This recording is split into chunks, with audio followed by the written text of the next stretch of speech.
no hay, creo, tutores que no me conozcan. O sea, saben que trabajo como orientador educativo en una escuela secundaria y les voy a presentar cuál es mi tema.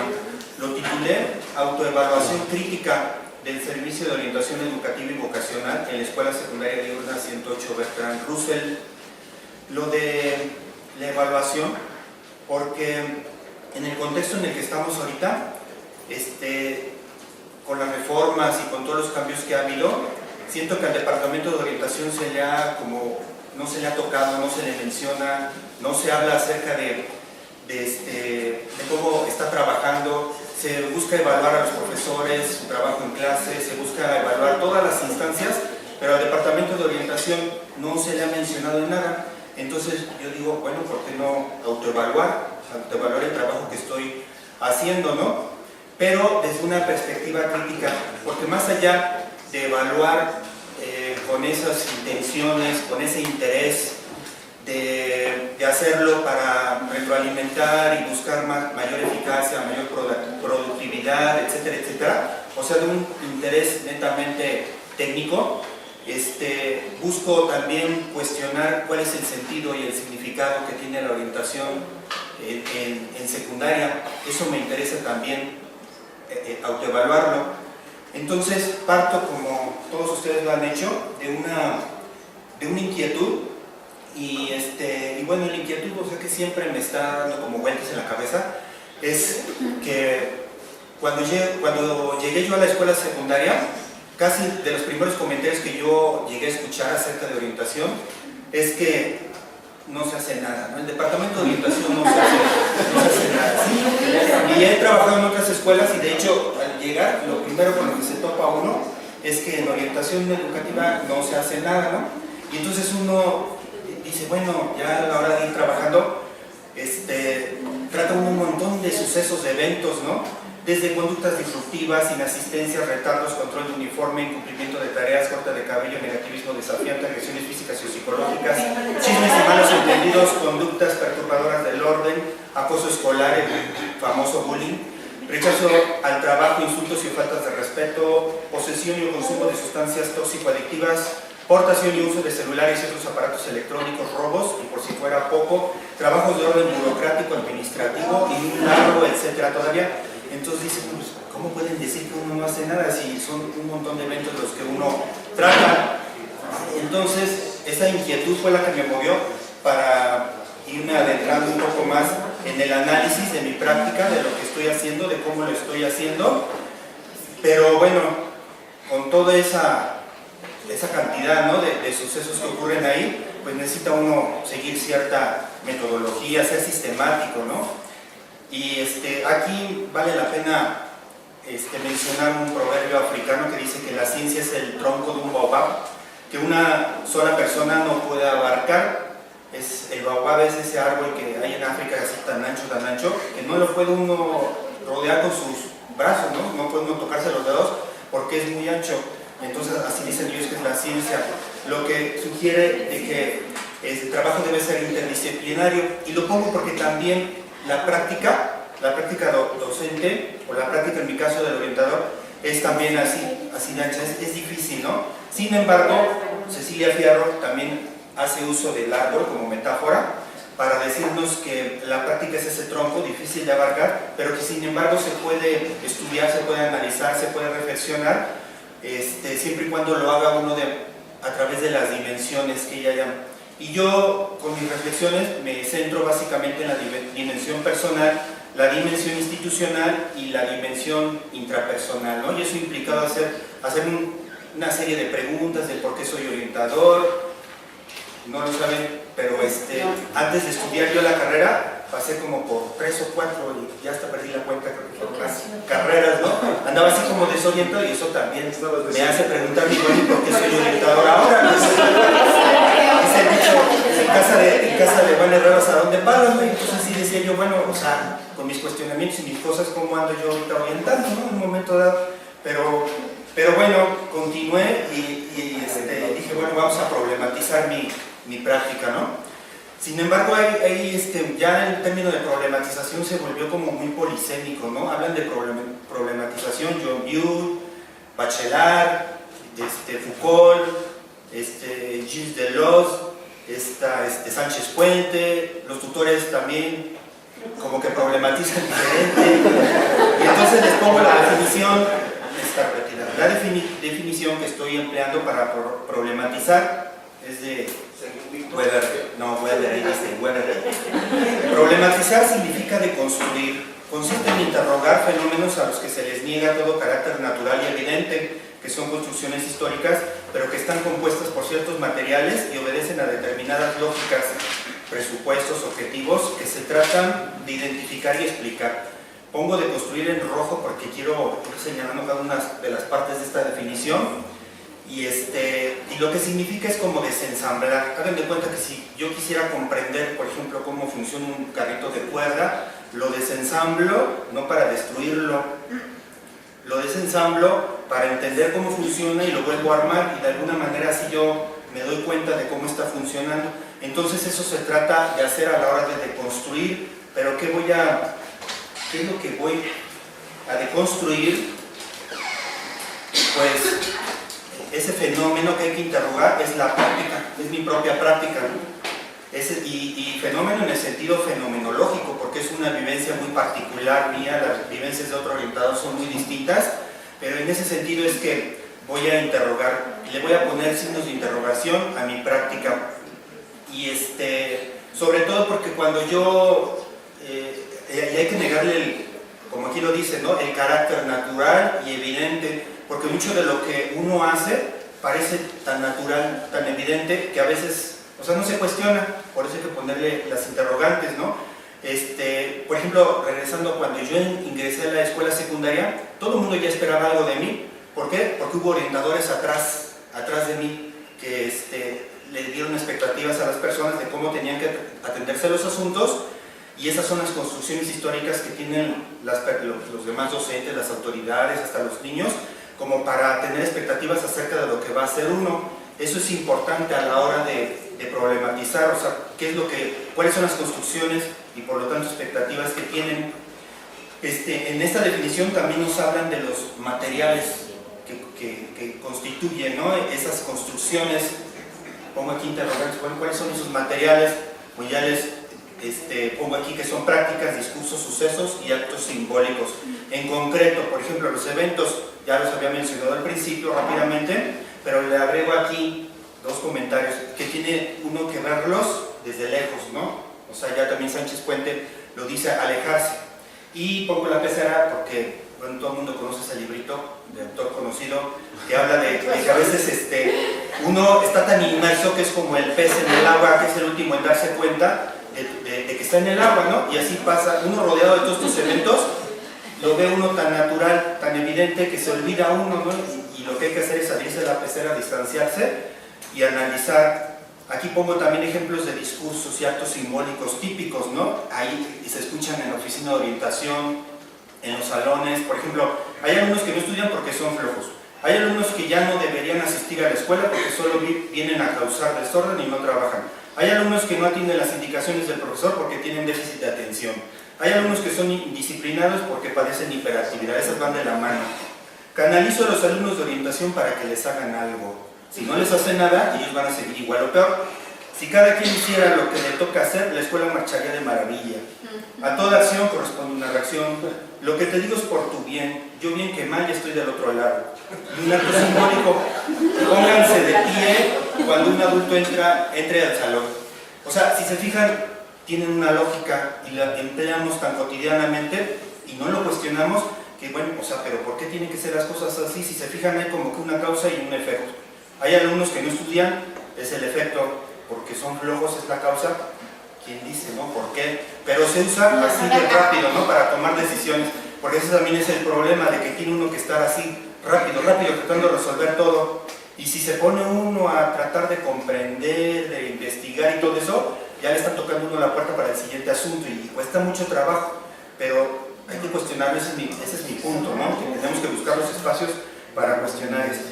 Entonces, se pone uno a investigar, a hacer el estado de conocimiento, a leer libros, etc.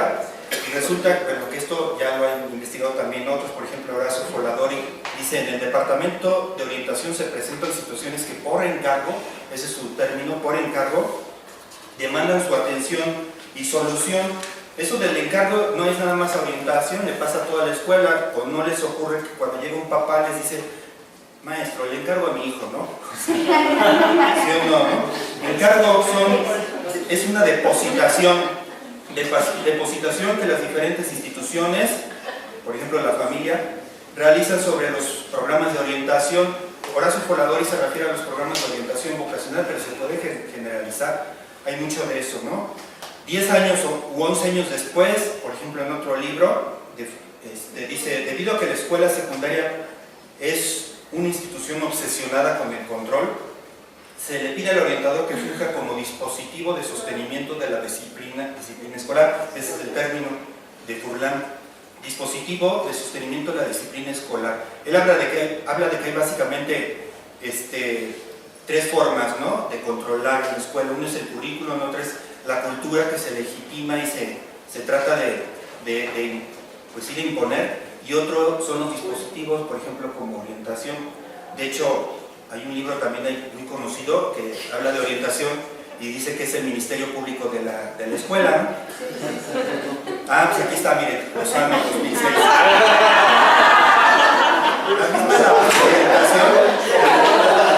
La misma labor de orientación desde una perspectiva de consejería queda relegada a un segundo y hasta un tercer plano, pues las actividades administrativas y de control o de vigilancia son las que le restan una gran cantidad de tiempo. Y de hecho, cuando hice el ensayo para ingresar aquí a la UNEVI, esa era una inquietud también, de que no podía llevar a cabo las actividades planeadas en la escuela. De hecho, a veces hasta la agenda de un día, o sea, hagan de cuenta, hacía mi agenda para el siguiente día, y llegaba y a primera hora ya había un problema que me impedía llevar la agenda, y así pasaba con la agenda para la semana, con el plan para el mes o bimestre, y hasta con el plan anual de trabajo. Entonces, esto también lo cuestiona esa inquietud inicial.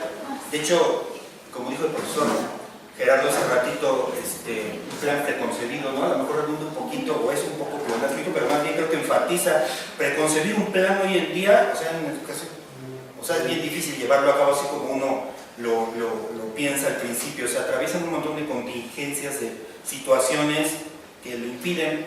Entonces me fui a hacer el estado del conocimiento en este orden: primero artículos de revistas, actas de academias, reportes de investigación. Bueno, ahí tienen los números, ¿no? Ahí se ve el orden. Y por ejemplo, está como mapa, es esta, como un poco como mapa mental, pero aquí está es que está muy ancho, pero están desde las revistas, aquí se ve todo lo que es encontrado. Incluso en español hay poco, en inglés es donde hay muchísimo. Ya les había comentado que el problema con lo en inglés es que todo cuesta. Cualquier paper que se quieran bajar les están cobrando 40, 50 hasta $60 por bajarlo. Pero también me encontré en francés y en portugués. Todo esto relacionado a la evaluación de los departamentos de orientación. Acá está todo lo que constituye el estado del arte. Y bueno, de este estado del arte a lo que me llevó es a plantear estas preguntas: cómo se orienta el orientador. Es una actividad así muy reflexiva, y cómo llevar a la práctica una orientación emancipadora en un contexto de racionalidad técnico-instrumental y de prácticas tradicionales. Esta es la primera es la pregunta de investigación, y la segunda es la pregunta de intervención. No pretendo hacer milagros. También el profesor Gerardo, como hace ratito decía, si nos encontramos con algo crítico será un milagro, y no pretendo hacer milagros. Sé que es difícil en un contexto así, pero bueno, ese es mi interés y la intención. Y el diagnóstico o autoevaluación también está orientado en estas 4 categorías, que es a partir de 2 dimensiones: una por evaluación y la otra por objetivos. Por ejemplo, en la categoría 1, el orientador logró la tarea identificada en el objetivo, y la categoría 2, los estudiantes cambiaron su conducta como resultado de los esfuerzos del orientador La categoría 3, cómo perciben otros la efectividad del logro del orientador, y la categoría 4, cómo perciben otros la efectividad en los cambios de conducta del estudiante. Esto me falta refinarlo mejor, a lo mejor hasta volverlo a pensar, porque sí me atrasé yo también un poco al principio, y anduve dando vueltas a un tema, luego otro tema, luego otro tema, luego hasta quise cambiar de tutor, pero ya me quedé con el que estaba. Por eso no vino.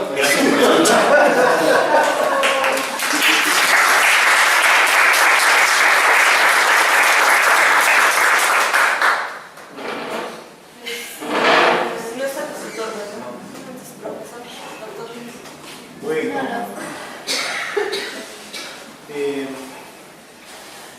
pues para mí vas muy bien. No sé, después de dialogar con tu tutor, vas muy bien. Yo entiendo por qué querías hacer como insertar el rollo de las representaciones sociales, ese esquema que sacas al principio y todas las ideas que plantean los orientadores acerca de, bueno, al principio de no se hace nada en orientación, etcétera. El orientador es un desorientador, hay muchas representaciones acerca de eso también, y entiendo por qué querías usar esa teoría, pero esto no es una maestría donde se pueda hacer este tipo de trabajos. Sin embargo, sí puedes usar las herramientas para hacer el diagnóstico.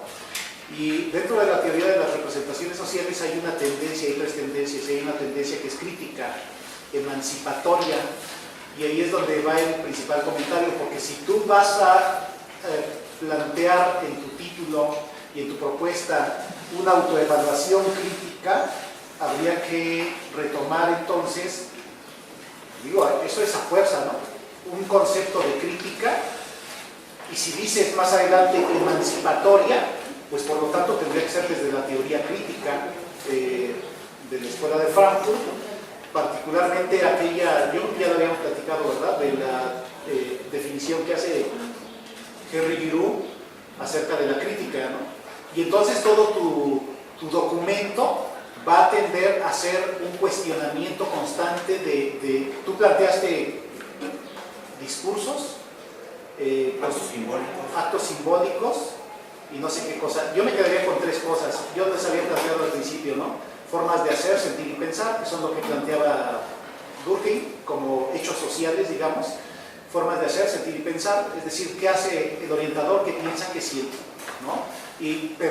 Pero en tu discurso, evidentemente, en tu tesis tendrías que adoptar una postura crítica como lo plantea Giroux, es decir, descubrir en primer lugar qué es lo que el orientador hace, dice y piensa y que le domina, que es reflejo de la ideología dominante. Y en segundo lugar, que el orientador, y eso va para tu propuesta, sea capaz de elaborar intervenciones emancipatorias precisamente, ¿no?, en sí mismo, ¿sí? Y eso implicaría, bueno, si lo vas a hacer contigo mismo, a lo mejor es más fácil, pero si lo vas a hacer todo el servicio de orientación, así lo planteaste, pues se me hace más complejo, pero más interesante, ¿no?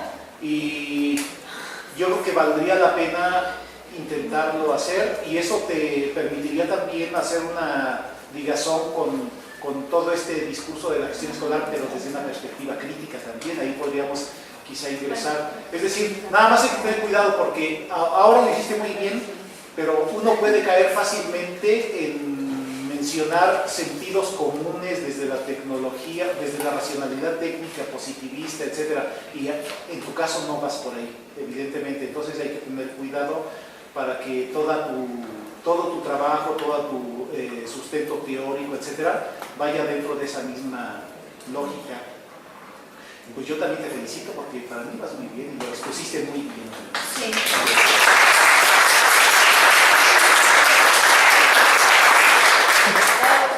Ya me estaba arrepintiendo de que fueras tutor de mi alumno. ¿De qué? Era ser tutor de una alumna mía de licenciatura.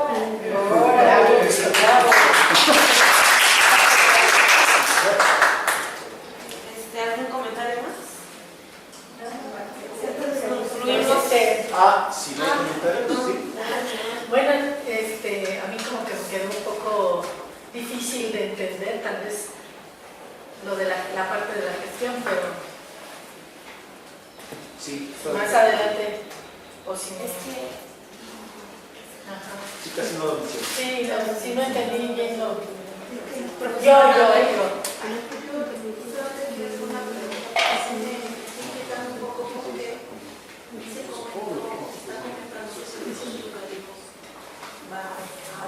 desaparecer el próximo mes. Entonces, ¿cómo vas a ubicar? Sí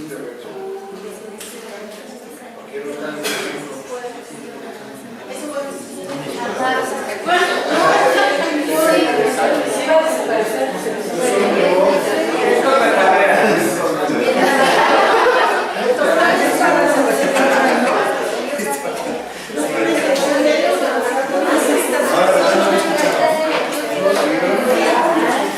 ¿En qué imagen la vas a sustituir? No sé.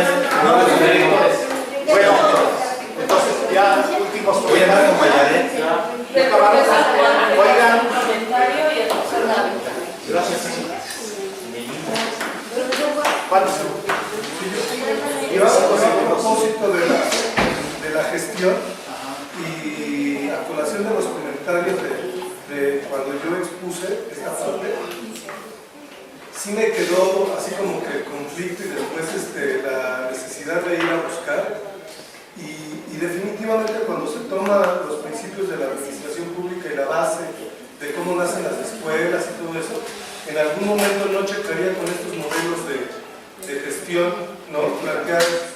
Y en base a la reflexión de los comentarios, pues podría ser que se planteara y desde una postura crítica y que no se tomaran en cuenta esos documentos, ¿no? Porque finalmente desde la postura del trabajo podría ser que no coincidan ni filosóficas ni epistemológicamente, ¿no? Sí. Y ya dentro de este contexto, viendo un poquito que en cuanto a sus preguntas, pues esta parte de establecer objetivos, efectividad, eficacia o eficiencia, también son conceptos que no entrarían, ¿no? Pero había que tener mucho cuidado en cómo se usa para que no caigan en una racionalidad técnica incompatible con esta visión crítica o incluso emancipatoria, ¿no? Sí, yo creo que el siguiente seminario tenemos que cuidar eso y como que hacer un acto de conciencia en donde algunas personas se ubiquen dentro de una tendencia y otras dentro de otra, la crítica y la no tan crítica, ¿no? Bueno, no es crítica, de hecho no es crítica, sería técnica, ¿no? Bueno.